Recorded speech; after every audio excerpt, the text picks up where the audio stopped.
Janadesh news ચેનલની ઓફિસમાં સત્યનારાયણ ભગવાનની કથાનું આયોજન કરવામાં આવ્યું હતું। ગણપતિ વિસર્જનના એક દિવસ પહેલા ગત સાંજે સત્યનારાયણ ભગવાનની કથાનું આયોજન કરવામાં આવ્યું। સત્યનારાયણ ભગવાનની કથાનો ઉલ્લેખ સ્કંદ પુરાણના વિવાહ ખંડમાં કરવામાં આવ્યો છે। એવું માનવામાં આવે છે કે જે વ્યક્તિ આ કથા કરે છે તેની બધી મનોકામના પૂર્ણ થાય છે। આ સાથે કથા અનેક રીતે તેની ઉપયોગિતા સાબિત કરે છે। ભગવાન સત્યનારાયણની કથામાંથી સમાજના તમામ વર્ગોને સત્યનું શિક્ષણ મળે છે। સમગ્ર ભારતમાં એવા અસંખ્ય લોકો છે જેઓ આ કથા પૂર્ણ ભક્તિ સાથે કરે છે, કથાના નિયમોનું પાલન કરે છે અને ઉપવાસ કરે છે।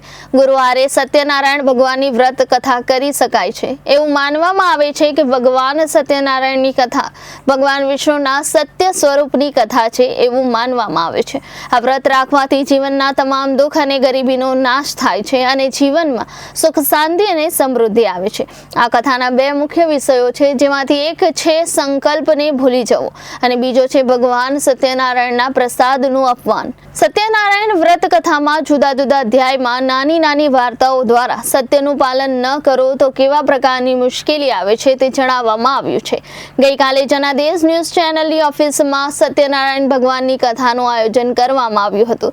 ગણપતિ વિસર્જનના એક દિવસ પહેલા ગત સાંજે સત્યનારાયણ ભગવાનની કથાનું આયોજન કરવામાં આવ્યું હતું, જેમાં જનાદેશ ચેનલના મેનેજિંગ ડાયરેક્ટર, ચેરમેન સહિત તમામ સભ્યો ઉપસ્થિત રહ્યા હતા। Bureau report, Janadesh news, Surat.